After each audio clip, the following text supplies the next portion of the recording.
Imagine waking up one morning to find the sun rising in a place it never had before. The familiar glow that once peeked over the eastern hills now emerges from a different point on the horizon, casting long shadows where none existed yesterday. Trees stand confused in the lingering warmth of a winter's day, their leaves refusing to turn, while far away snow falls in lands where blossoms once opened early each spring. The air feels different, not just in temperature, but in weight, as though the very balance of the planet has shifted beneath your feet. It is here, in this unsettling vision, that Edgar Cayce's prophecy takes root. A quiet but urgent warning from the man known as the sleeping prophet. He spoke of a change in Earth's axis, not a slow meandering over eons, but a movement sharp enough to alter the seasons, swift enough that in the scale of geological time, it would happen in the twinkling of an eye. And when it came, nothing, not climate, not ecosystems, not human life, would remain untouched. Picture the Earth from space, a sphere suspended in the velvet black of the cosmos, spinning on an invisible line tilted at just over 23 degrees. This tilt is why we know summer and winter, why crops flourish in one hemisphere while another rests beneath snow. Cayce's words invite us to imagine that tilt quivering, the axis leaning slightly into a new angle, the balance of light and shadow forever changed.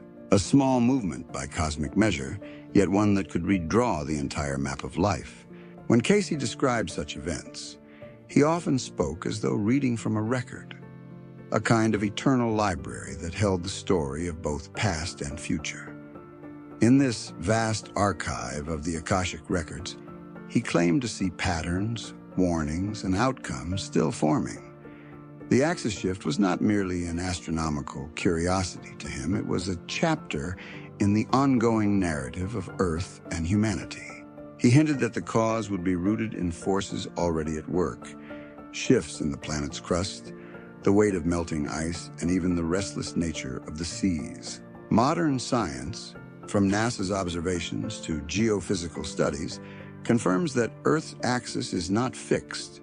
It wobbles, tilts, and drifts, a slow dance influenced by gravitational pulls, mass movements beneath the surface, and the redistribution of water across the globe. Scientists call these movements precession and true polar wander, terms that might sound abstract until you realize they are the quiet tremors before a larger sway. Cayce's vision, however, was of a moment when this quiet motion would surge into something far more disruptive. For the viewer, the thought may stir both fascination and unease. If such a shift were to happen within a human lifetime, we would witness the rearrangement of climates, the transformation of coastlines, and the migration of entire ecosystems. Cities built for temperate weather might face unrelenting heat. Regions that had never known frost could find themselves under ice. Humanity would not just be reading about climate change in reports, it would be living it, hour by hour. And so, as we trace Cayce's words against the backdrop of scientific reality, the question forms: was he simply describing the long, slow tilt that science already knows, or was he pointing to a more abrupt, more decisive moment in Earth's future? It is a question without a clear answer, but one that compels us to look deeper, both into the wisdom of the past and the measurements of the present. Before we journey further into Cayce's original readings and the details of his prediction, take a moment, wherever you are right now, to imagine looking up at your sky and seeing it subtly wrong. Imagine the sun's path no longer matching the one you grew up with. That subtle wrongness is where our story begins, and where it will lead us into a mystery that spans both prophecy and science. This is not simply about astronomical mechanics. It is about what happens when the clockwork of nature resets its hands, and every living thing must adjust to the new rhythm.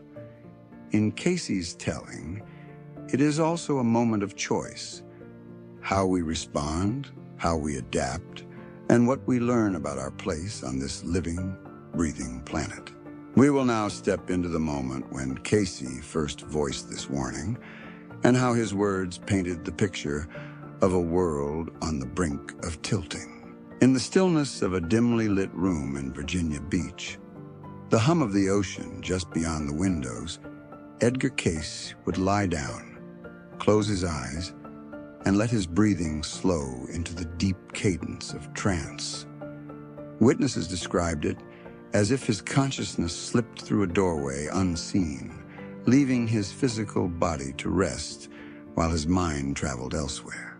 His voice, once quiet, would emerge steady and calm, speaking not in riddles but in matter-of-fact statements that seemed to come from a place far beyond his own lifetime.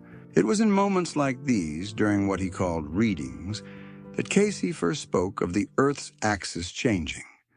His words were delivered without fanfare, woven into responses to questions about the Earth's future and the destiny of civilizations. He told of great upheavals in the natural world, events that would happen with such swiftness that historians and scientists of the day could scarcely imagine them. One reading painted a striking image. Lands long submerged would rise again, and others above sea level would sink beneath the waves. Such alterations, he said, would not unfold over countless millennia, but in time frames that humans could perceive. A handful of years or even months marking the threshold between one planetary state and another. The axis shift was at the heart of this transformation. Cayce was precise in his characterization. It would not be a violent snapping of the planet in space, but rather a pivot, a rebalancing, triggered by internal and external pressures. He described forces in motion beneath the crust, pressures building in ways imperceptible to the human eye. He also hinted at the influence of cosmic rhythms, gravitational interactions, solar activity, and cycles that had repeated before in the distant past. To his audience, these ideas were both astonishing and unsettling. In the early 20th century, few had heard of phenomena like true polar wander or axial precession. Science was still grappling with the concept of continental drift. Yet Cayce spoke as though these forces were not only real, but deeply tied to the future of human civilization. His listeners might have struggled with the terminology, but they understood the gravity of what he was saying. The physical orientation of our world could, and eventually would, change. This was not the idle musing of a dreamer. Cayce connected the axis shift directly to human experience. He warned of changing seasons that would disorient farmers, disrupt harvests, and challenge survival. He foresaw shifting wind patterns, new drought zones, and coastlines battered by unfamiliar storm tracks. His warnings were grounded in the lived reality of the people he spoke to, individuals who knew the fragility of their livelihoods in the face of nature's moods. As the years went on, these predictions became part of his larger mosaic of Earth changes, a vision of a planet in transition, responding to both natural cycles and human choices. In his narrative, the axis shift was not merely a catastrophe, but a turning point, a chance for humanity to reckon with its relationship to the Earth and to each other. For the modern listener, it is tempting to imagine Cayce's voice in that room, low, measured, describing in calm tones a vision so dramatic that it defied the technology of his time to prove or disprove it. And yet his conviction was unwavering. He believed the change would come, and that the signs would be visible to those who knew where to look. From this foundation, Cayce's original unshaken assertion that the axis would indeed shift, our story moves toward understanding how science has since observed the very kinds of movements he described. Whether gradual or sudden, the Earth's axis is in motion, and the bridge between prophecy and measurement begins to take form. To understand the depth of Cayce's prediction, we must step briefly into the language of science, not to strip the mystery away, but to illuminate how the planet itself moves through space. The Earth, as most of us picture it, is a stable sphere spinning on a fixed line, like a perfectly balanced top. In reality, that image is a comforting illusion.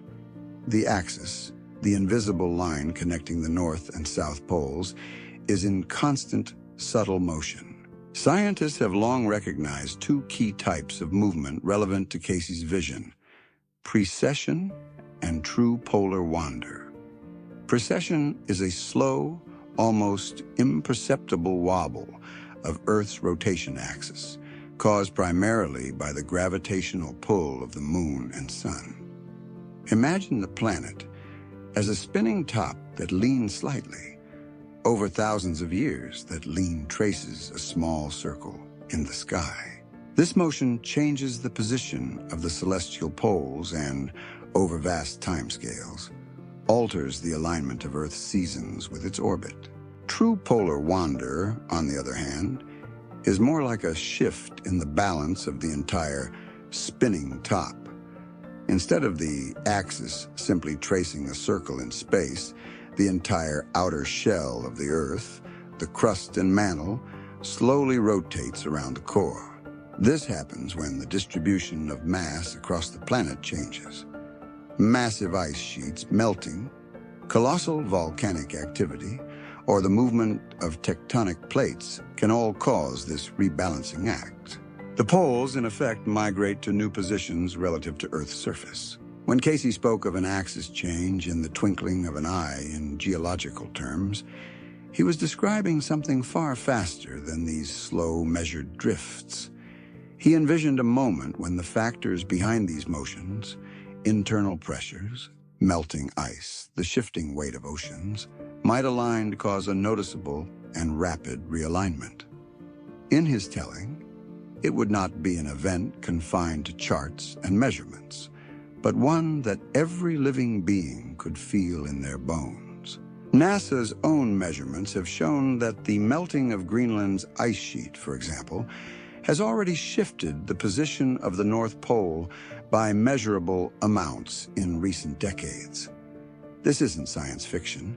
It's a documented reality.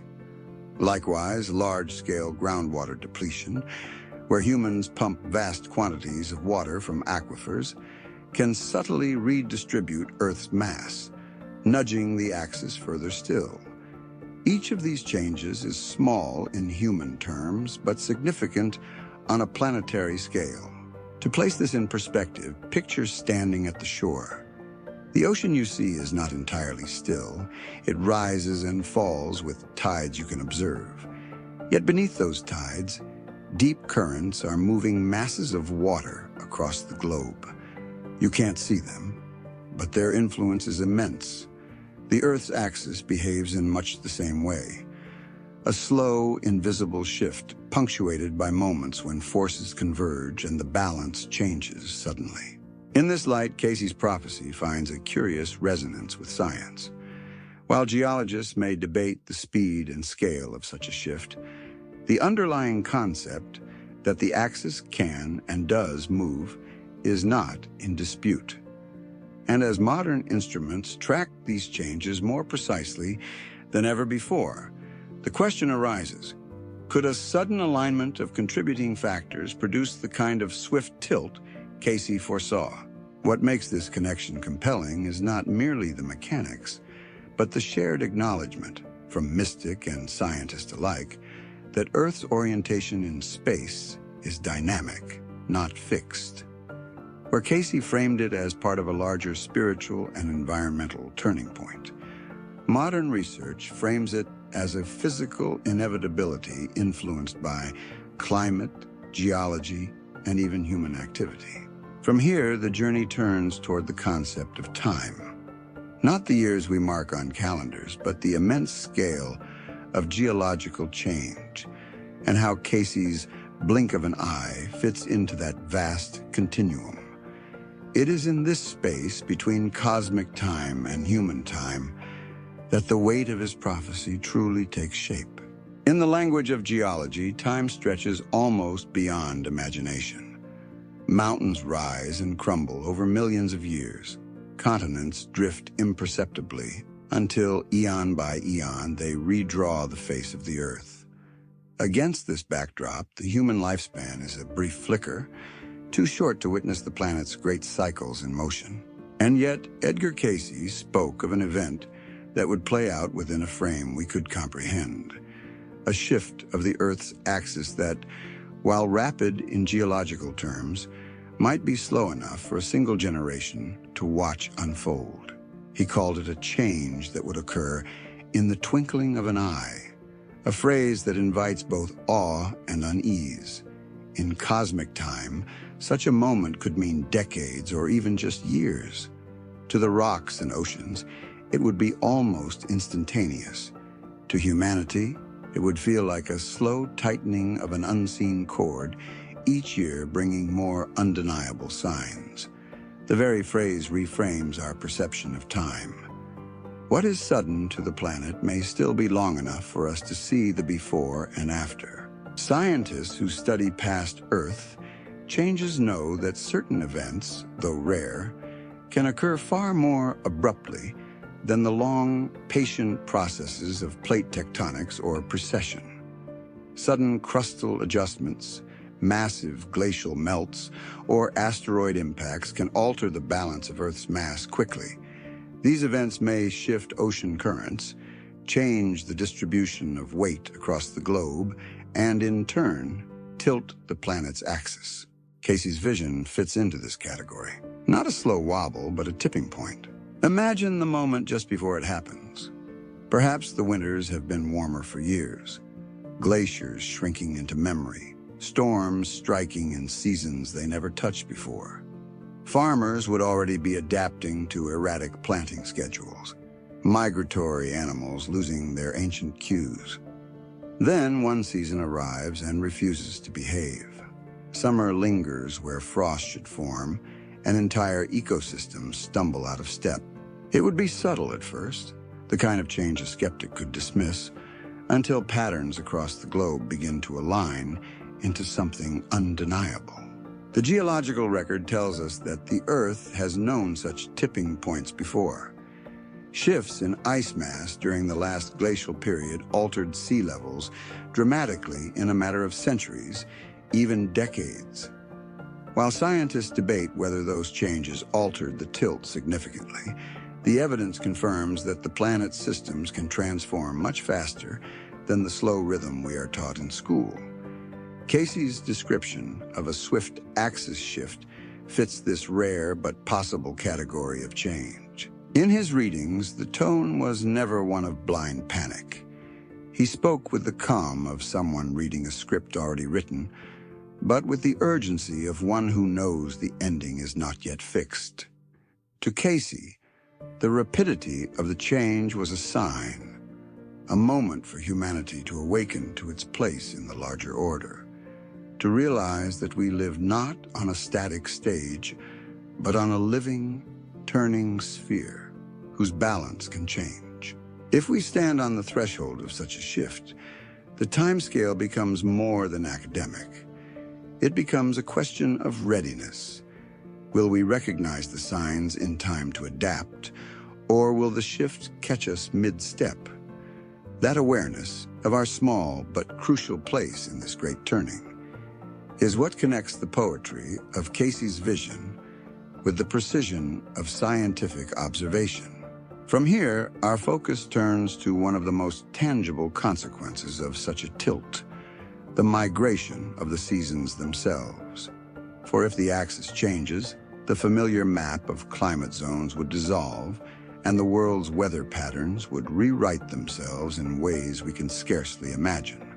If the Earth's axis were to shift, even by a small degree, the seasons would no longer arrive where we expect them.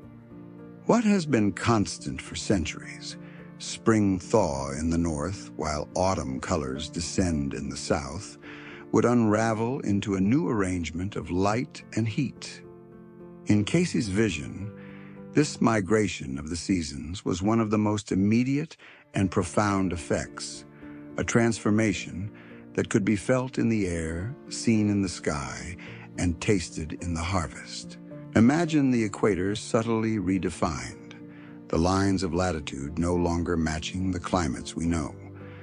The band of tropical warmth could creep north or south, bringing heavy rains to lands that once lay dry and long drought, to places that once knew fertile abundance. In some regions, winter might arrive when trees are still heavy with unripe fruit, killing entire crops in a single frost. Elsewhere, heat could scorch tender seedlings before they ever have a chance to root. In the northern hemisphere, a tilt toward or away from the sun by even a degree could shift the solar intensity, enough to make summers shorter and winters longer, or the reverse. This is not a hypothetical abstraction.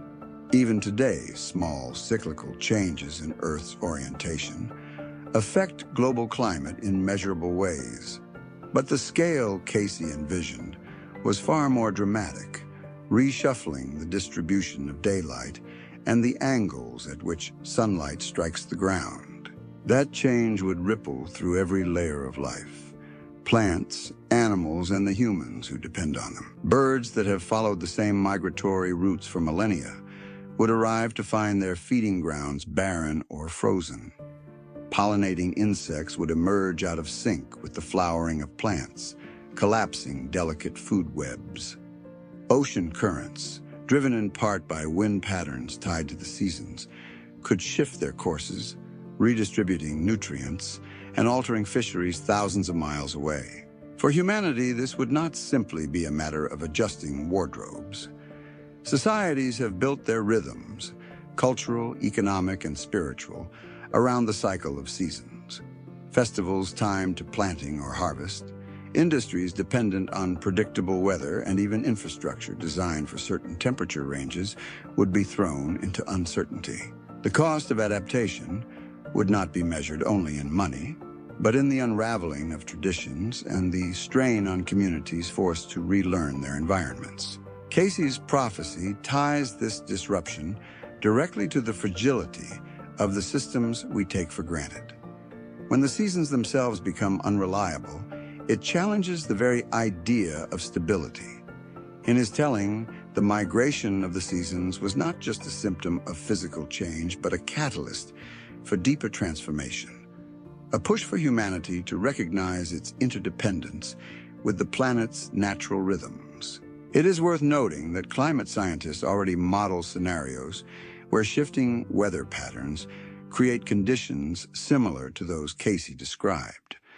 While these models often attribute the changes to greenhouse gas emissions and global warming, the effect, mismatched seasons, altered rainfall, and displaced climate zones, mirrors the outcomes of an axis shift. The cause in Cayce's vision may differ, but the lived reality would be strikingly similar. The migration of the seasons is a reminder that the axis is not just a line in space. It is the hinge upon which the balance of life turns. Move the hinge, and everything connected to it moves as well. And for Cayce, this movement was both a warning and a call to prepare, to anticipate a world where normal no longer applies. From this shifting tapestry of seasons, our journey turns next to one of the most vital aspects of human survival: the cultivation of food. If the axis changes, the fertile lands of today may become tomorrow's deserts, and humanity will have to learn to farm on entirely new frontiers. Throughout history, civilizations have risen and fallen on the strength of their harvests. Fertile land, abundant water, and predictable seasons have been the silent partners in humanity's story, quietly sustaining the growth of cultures, cities, and trade. But in the world Edgar Cayce foresaw, one reshaped by a shift of the Earth's axis, those reliable partners would turn unpredictable, and agriculture itself would be forced into a profound migration. Consider the breadbaskets of the world, the Midwest plains of the United States, the wheat fields of Ukraine, the rice paddies of Southeast Asia. These regions thrive because climate, soil, and seasonal timing align in a delicate balance. An altered axis would redraw that balance. Regions that once produced an abundance of grain could find themselves too dry or too cold, while areas that today lie barren might suddenly be blessed with the right mix of temperature and rainfall to sustain crops. At first, the changes might appear as subtle anomalies. Planting dates shifting a week earlier or later, yields fluctuating unpredictably. But as the seasons continue their migration, these anomalies could harden into a new reality. Farmers might stand in their fields under a sun higher or lower in the sky than they've ever known for that time of year, feeling in their bones that something fundamental has changed. In Cayce's readings, this agricultural upheaval was not merely an economic inconvenience, it was a direct threat to survival. Societies built around their local food production would have to adapt or face scarcity. Crops that once defined a culture's diet might no longer grow in their homeland, forcing either new farming techniques or the import of unfamiliar foods from distant places. Modern science offers a parallel warning. Even without a dramatic axis shift, climate change has already begun pushing crops to higher latitudes and altitudes in search of suitable growing conditions. Cayce's vision amplifies this reality. A tilt of the Earth would accelerate and magnify these shifts, leaving less time for adaptation. Irrigation systems, seed varieties, and farming methods would all have to evolve rapidly, and not every community would have the resources to keep pace. The ripple effects would extend far beyond the farm. Grain shortages could drive up food prices globally, sparking political instability in vulnerable nations. Supply chains would strain under the pressure of transporting food from new production zones to old population centers. Governments might be forced into unprecedented cooperation or confrontation over fertile territories newly awakened by the tilt. Yet, within Cayce's perspective, there is also opportunity. The reconfiguration of agricultural zones could, in theory, open up vast tracts of land currently unsuitable for farming. Countries lying closer to the poles might see an agricultural boom, while equatorial regions could diversify their crops in ways once thought impossible. It would be a reshuffling of the planet's deck, disruptive, yes, but also potentially creative for those prepared to adapt quickly. This vision of farming on new frontiers challenges us to rethink the stability of the systems that feed us. It asks us to imagine a world where the geography of abundance changes overnight, and where survival depends not on clinging to the old map, but on drawing a new one. From these cultivated fields, both lost and found, our story now widens to the wild places, to the forests, oceans, and grasslands. For if agriculture feels the axis shift, the natural ecosystems of the planet will feel it even more keenly, and the food chains that sustain all life will be rewritten.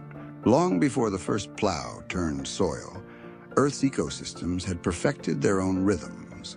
The migration of herds, the blooming of flowers, the hatching of sea turtles, all were synchronized to the planet's seasonal heartbeat. But when the axis tilts, that heartbeat falters, and the intricate choreography of life begins to stumble. In Cayce's vision, the disruption to wildlife and ecosystems was not a footnote to human struggle. It was one of the defining hallmarks of the change. Imagine the Arctic tundra warming just enough to melt permafrost earlier in the year, releasing clouds of greenhouse gases into the atmosphere and altering habitats for caribou and polar bears. Meanwhile, farther south, Regions accustomed to steady seasonal rainfall might plunge into drought, driving grazing animals to migrate earlier and farther than ever before. Each shift at the base of the ecological pyramid, from plankton in the oceans to wild grasses on the plains, cascades upward, impacting predators, scavengers, and eventually people. One of the most vulnerable links in this chain is the delicate timing of food sources. If flowering plants bloom before pollinators like bees or butterflies emerge from their dormant states, the plants may wither without reproducing, and the insects may starve when they arrive too late. This phenological mismatch is already being observed in some ecosystems due to climate change. A shift in the Earth's axis could multiply these mismatches across the globe in just a few years. Marine ecosystems would feel the change in equally dramatic ways. Ocean currents, the great conveyors of heat and nutrients, are intimately tied to wind patterns shaped by the planet's tilt. A shift could redirect these currents, altering the feeding grounds of whales, shifting fish populations, and collapsing certain fisheries altogether.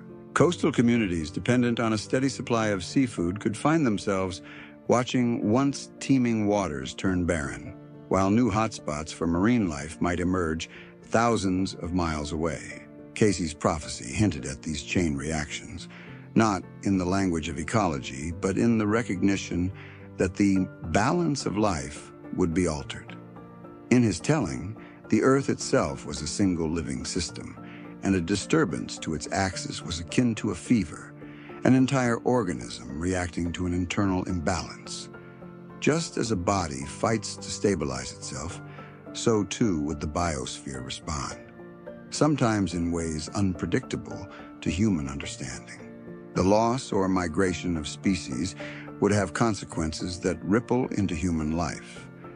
Pollination affects agriculture, fish migrations affect global food markets, and shifts in predator-prey relationships can alter landscapes in unexpected ways. In some regions, the absence of a key predator could lead to overgrazing and desertification. In others, the arrival of new species might bring invasive threats to native plants and animals. Yet Cayce's view also held space for resilience. Nature, he often suggested, has a way of reorganizing itself when forced into change. New ecosystems could form, species could adapt or evolve, and areas once thought inhospitable might flourish under a different sun. The question, as always, would be whether humanity could adjust its habits in time to live within these new systems rather than against them. From the forests and oceans reshaping themselves under a new tilt, our attention now turns to the great forces driving such a transformation. For in both science and prophecy, the melting of ice and the shifting of Earth's weight are central to the story of how the axis could, and perhaps will, change. Far from the bustling cities and fertile plains, in the frozen reaches of Greenland and Antarctica, the stage for one of Earth's most consequential dramas is quietly being set. Here, in the deep silence of ice fields, thousands of feet thick, lies a storehouse of the planet's weight. As that ice melts, the distribution of Earth's mass changes, and with it, the delicate balance of the planet's rotation. In both science and Cayce's prophecy, this shift in weight is one of the main levers capable of nudging the axis toward a new position. Glaciers, though seemingly immovable, are in constant motion. They grind against the land, calve into the sea, and under the pressure of warming temperatures, retreat at alarming rates. NASA's GRACE satellites, designed to measure gravitational variations, have documented the staggering loss of ice mass in recent decades. Greenland alone has been shedding hundreds of billions of tons of ice annually, enough to measurably shift the location of the North Pole. In purely scientific terms, this is known as polar motion, and while subtle year by year, it is cumulative. Cayce spoke of the Earth's crust, adjusting under pressures from within and without, hinting that the melting of ice was more than just a symptom of climate change. It was part of a larger rebalancing act. To him, the oceans swelling with glacial meltwater were not simply rising, but redistributing weight in ways that would tip the scales of the whole planet. Modern geophysics echoes this. When mass moves from the poles toward the equator in the form of water, the rotational dynamics of Earth are altered, and the axis can shift ever so slightly in response. Beyond the ice, other forces contribute to this shifting balance. The extraction of groundwater on a massive scale, the damming of rivers, and the accumulation of sediment in certain regions all move weight from one part of the globe to another. These are human fingerprints on planetary mechanics, subtle compared to the grand forces of ice and ocean, yet measurable nonetheless. The melting of polar ice also feeds into another feedback loop, the albedo effect. As white reflective surfaces shrink, darker land or ocean absorbs more heat, accelerating the melt. This in turn speeds the redistribution of mass and increases the strain on Earth's rotational equilibrium. It's a cycle that Cayce may have intuited from his visions, describing a cascade where one shift leads to another, each amplifying the last.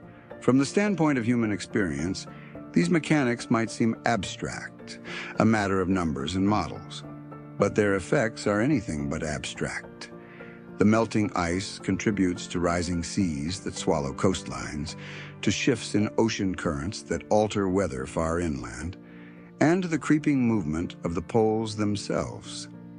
And if Cayce was correct, there may come a point where these incremental shifts pass a threshold, triggering a more dramatic and perceptible tilt.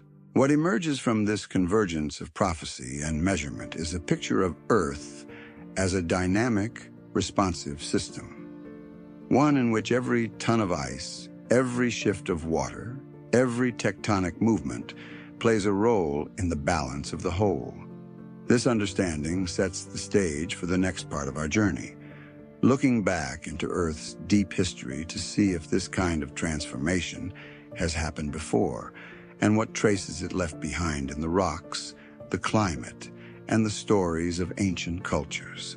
Long before satellites traced the contours of Earth's magnetic field or measured the drift of its poles, our planet had already endured upheavals written in stone and sediment. The geological record is a vast diary, and in its layered pages lie hints that Earth's axis, climate, and even continents have shifted in dramatic fashion before. Cayce's prophecy of a coming tilt may, in fact, echo patterns that have played out more than once in our deep past.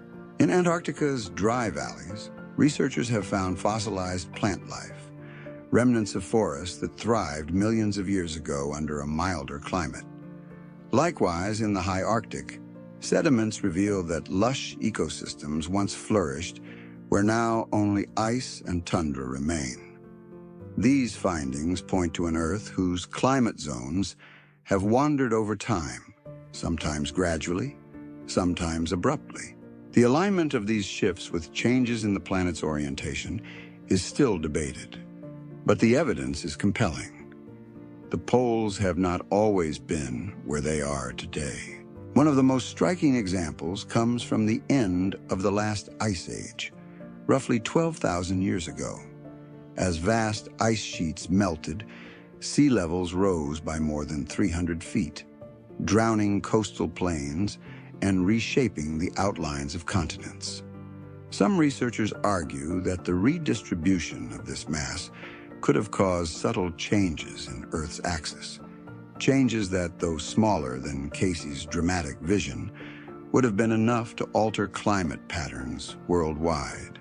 The abrupt temperature shifts recorded in ice cores from Greenland during this period show that Earth systems can indeed change rapidly, sometimes within decades, Ancient cultures, too, have left tantalizing hints. Myths and oral histories from disparate corners of the globe tell of suns that stood still, stars that shifted their paths, or seasons that arrived out of order. While such stories may be poetic metaphors, they also may preserve cultural memories of real environmental disruptions. Cayce often suggested that the wisdom of the ancients held veiled records of past Earth changes, fragments of truth passed down through the lens of myth. In the field of paleomagnetism, scientists study the orientation of magnetic minerals locked in ancient rocks to reconstruct the positions of the poles over millions of years. These studies reveal that true polar wander events, where the crust and mantle shift together relative to the core, have indeed occurred, moving the poles by tens of degrees. Though these events typically happen over long periods, they demonstrate that large-scale reorientation of the planet is not only possible, but part of its history. To Cayce, this was more than geological trivia. If the Earth has tilted before, it can tilt again. And in his readings, he implied that humanity might live to witness it. By linking his prophecy to the evidence of the past, a bridge emerges between mysticism and science. The records in stone validate that our planet is capable of the kind of transformation he described, even if the precise timing and speed remain uncertain.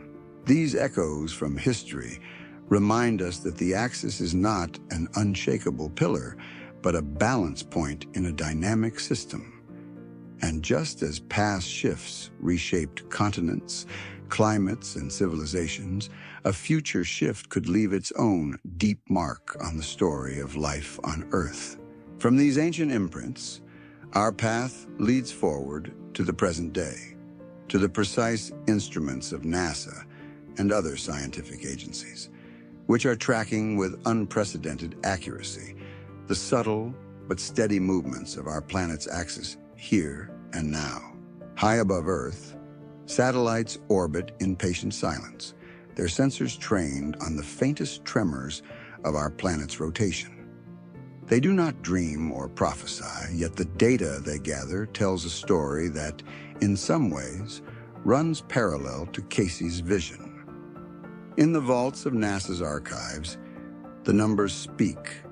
The axis is moving, slowly, almost shyly, but undeniably. Since the early 2000s, missions like GRACE, Gravity Recovery and Climate Experiment, and its successor, GRACE-FO, have been mapping changes in Earth's gravitational field. These measurements are sensitive enough to detect the shifting weight of melting glaciers, the draining of aquifers, even the mass of snow accumulating and melting from season to season. And from these movements of mass, scientists can track how the location of the planet's rotational axis, the true north and south poles, drifts over time. What they found is remarkable. The North Pole, once wandering toward Canada at a leisurely pace, has changed direction and is now moving toward the Greenwich meridian at a rate of several centimeters per year. The cause? Largely the redistribution of water due to ice melt in Greenland and Antarctica, coupled with large-scale groundwater extraction in parts of Asia. This is not a cataclysm, but it is measurable, and it demonstrates that human activity and natural processes alike are influencing the planet's balance. When placed beside Cayce's descriptions, the resonance is eerie. He spoke of ice melt, crustal shifts, and changes in water distribution as factors that would eventually lead to an axis shift significant enough to alter climates and seasons. The difference is one of scale and timing. Scientists currently see these changes as gradual, while Cayce envisioned a moment when the slow drift accelerates, crossing a threshold into rapid realignment. The data also confirms another element of his vision, that Earth's axis is not fixed, not an immutable anchor. It wobbles and wanders in response to forces both internal and external. and its movement can be tracked in real time. While researchers do not predict a sudden tilt in the immediate future, they acknowledge that the mechanisms Cayce described, redistribution of mass, melting ice, tectonic shifts, are indeed the drivers of polar motion. For the average person, a few centimeters per year may sound trivial. But over decades, those small increments add up, and they interact with other planetary systems in ways we are still learning to understand. Slight changes in the axis can affect how sunlight is distributed across the globe, which in turn influences weather patterns, storm tracks, and long-term climate trends. In blending the voice of prophecy with the precision of measurement, we arrive at a fascinating intersection. Cayce's warnings and NASA's observations are not in conflict. Instead, they represent two vantage points on the same phenomenon. One speaking the language of vision, the other the language of data. Both point to a world in motion, a balance that is not permanent, and a future in which that motion may become far more significant. From these silent orbits and ground-based observatories, our journey now turns to the human story. What such a change could mean for our societies, economies, and the fragile networks that connect us all. When the seasons move and coastlines shift, it is not only landscapes that change, it is the structure of human civilization itself. Cayce's prophecy of an axis shift was not limited to the realm of geology and climate. He spoke of its ripple effects on economies, societies, and the very fabric of human life. In his telling, the tilt of the Earth would be as much a human challenge as a planetary one. Cities are built in harmony with the climate they expect. Ports rely on predictable weather for shipping lanes, farms rely on seasonal rain, and entire regions structure their economies around the crops or industries their environment supports.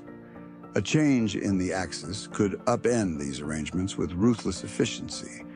Coastal megacities might face intensified flooding as altered ocean currents drive higher tides and storms to new places. Agricultural centers might wither in drought while previously barren lands demand new infrastructure to support their sudden fertility. The economic consequences could be staggering. Markets depend on stability, and a global remapping of climate zones would introduce volatility on a scale rarely seen. Food prices could spike in regions losing their productive capacity, while new agricultural frontiers might take decades to develop. Energy demands would shift as some areas face harsher winters and others endure hotter summers, forcing massive changes in power generation and distribution. Politically, the pressure could be immense. Nations might compete for access to newly arable land, sparking disputes over borders that were once considered settled. Populations displaced by environmental changes could swell the ranks of climate migrants, challenging the stability of governments and straining international cooperation. Cayce's vision hints at this unrest, framing it as both a test of human unity and a measure of our spiritual maturity. There is also a psychological dimension. The human mind draws comfort from predictability, from the cycle of seasons, from the reliability of the sky's daily arc. A sudden or rapid shift in the planet's behavior could undermine that sense of stability, feeding anxiety, uncertainty, and a deep cultural reckoning with our vulnerability as a species. In this sense, the axis change is not just an environmental event, but a collective existential moment. Yet woven into Cayce's warning is a challenge to see the opportunity within the upheaval. He suggested that humanity could use such a crisis to reimagine how it lives with the planet, fostering cooperation instead of competition, stewardship instead of exploitation. The very forces that could divide us, scarcity, migration, shifting resources, could also become catalysts for a new kind of global consciousness, if met with wisdom and compassion. From the fragility of global systems, our path now narrows toward the here and now. The early signs, subtle but telling, that may be whispering of changes to come. If Cayce was correct, the shift would not arrive without warning.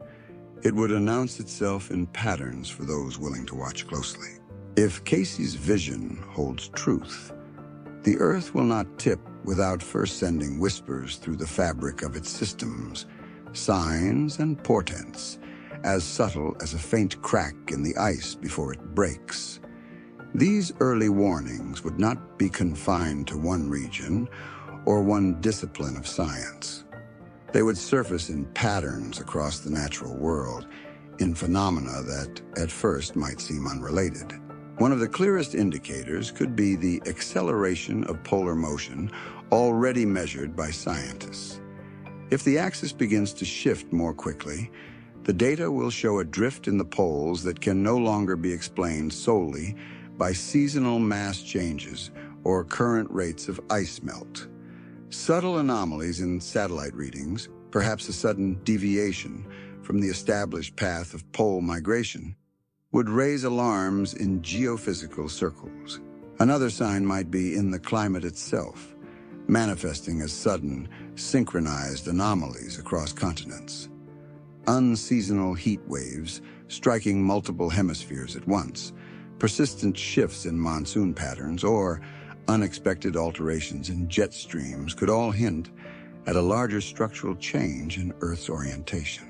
Farmers, sailors, and indigenous communities deeply attuned to their environments might notice these changes before instruments confirm them, reporting out-of-season events in increasing frequency. Wildlife behavior could also become a barometer. Migratory birds might alter their routes in ways that seem erratic, or marine animals could appear in waters far outside their historical ranges. While such behavior changes are often attributed to climate change, a widespread pattern of dislocation across many species could indicate a deeper cause, a rebalancing of the planet's relationship with the sun. There could even be tectonic hints. Cayce spoke of increased seismic and volcanic activity as part of the buildup to an axis shift. In geological terms, this could mean heightened pressure along fault lines and magma systems responding to changes in the distribution of Earth's mass. A clustering of significant earthquakes or eruptions in unusual locations might be a symptom of the planet adjusting its internal equilibrium. To most, these warnings would pass unnoticed, folded into the broader narrative of climate change, El Niño events, or random natural variability. But Cayce's prophecy invites a different perspective. To see the connections between events, to read the signs not in isolation, but as part of a larger pattern. It is a way of thinking that blends the observational rigor of science with the holistic vision of a mystic. For those paying attention, the early signs would not be cause for panic, but for preparation. A chance to adapt before the moment's turn arrives. This is where Cayce's message becomes less about inevitability and more about choice, recognizing the warnings, acting on them, and using them to shape a response grounded in resilience. And so we arrive at the final turn in our journey. The moment Cayce described not in numbers or slow drift, but as a singular threshold. The choice humanity faces before the axis truly shifts. In Cayce's telling, the axis shift was not merely a geological inevitability, it was a hinge in history, a point at which the trajectory of humanity could bend toward renewal or collapse. He described it as a moment's turn, not just in the tilt of the Earth, but in the moral and spiritual alignment of its inhabitants. The Earth's physical balance and the human soul's balance, in his view, were bound together. If the tilt came suddenly, seasons rearranging themselves in a matter of years, the practical challenges would be immediate and undeniable. Entire populations would face the choice to migrate or perish. Governments would be forced into rapid cooperation to maintain supply chains, protect vulnerable regions, and distribute resources where they were needed most. The tilt, in this sense, would strip away illusions of permanence and reveal how interdependent we truly are. But Cayce's vision also held that the physical event could be a catalyst for something far deeper, an awakening. In the disruption, he saw the possibility for humanity to confront the excesses and imbalances that had led to environmental degradation and social division. The tilt would be a mirror reflecting not only our vulnerability, but also our capacity for transformation. He suggested that preparation was not solely a matter of stockpiles and engineering, but of mindset and spirit. Communities that could act with unity, compassion, and foresight would be more resilient than those that clung to old divisions. Just as ecosystems reorganize in response to change, so too could human societies reorganize themselves to align with the new Earth. In this final frame, the axis shift becomes more than an event. It becomes a test.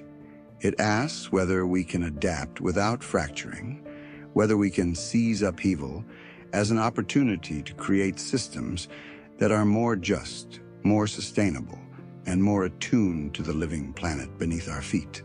For those who take Cayce's words seriously, the task is clear. Pay attention to the signs, prepare for the tangible impacts, and cultivate the intangible qualities, cooperation, empathy, humility, that will be the true determinants of survival. And so the moment's turn is not only the tilt of Earth's axis, but the turn of our own.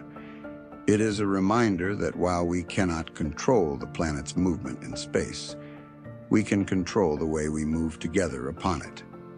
In that choice lies the difference between a story of loss and a story of renewal.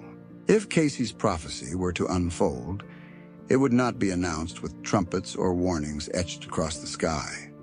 It would begin quietly, in shifting winds, in migrating seasons, in the silent drift of the poles, and then, all at once, the balance would change.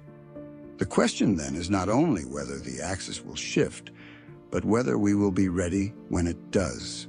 If Cayce was right, and the shift of Earth's axis is drawing near, then the time we have now is more than just a countdown. It is an invitation. Every sunrise and sunset becomes a reminder that we live on a planet in motion, a world that is not fixed but fluid, capable of remaking itself in ways that humble even the most advanced technologies.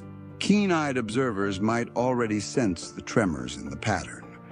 Weather out of season, animals altering their migrations, seas warming in strange places, ice vanishing from landscapes that held it for millennia.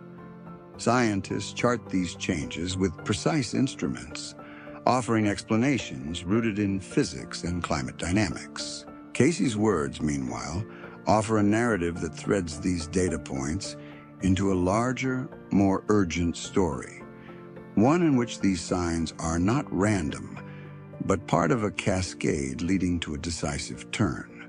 The great question is not whether the Earth will change, for change is the one constant, but whether we will be prepared to meet it.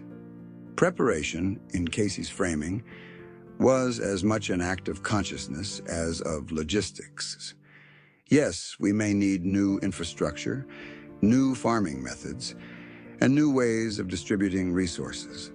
But just as importantly, we will need new ways of thinking, new values, and a willingness to place the survival of the whole above the comfort of the few. Perhaps this is the hidden gift within the prophecy, the knowledge that a challenge of this scale forces us to re-examine our priorities. What do we hold on to when the maps are redrawn? What do we let go of when the seasons no longer keep our familiar rhythm? What kind of world will we choose to build when the old one tilts out from under us? The image that lingers is not one of apocalypse, but of possibility. A planet shifting into a new balance can be a place where human ingenuity, cooperation, and empathy rise to meet the moment. The axis may tilt, but it is within our power to decide whether that tilt marks the beginning of decline or the dawn of renewal. And so, the prophecy becomes a mirror. It reflects the fragility of our systems, yes, but also the strength we can summon when the ground beneath us, both literally and figuratively, begins to move. It calls us to see beyond our immediate comfort and to recognize that the Earth's fate and our own are intertwined threads in the same fabric. If the moment comes in the twinkling of an eye, may we not be caught unprepared, not in our technology, not in our planning, and not in our hearts. For in the turning of the Earth, there is also the chance for the turning of humanity toward a more united, conscious, and enduring way of life.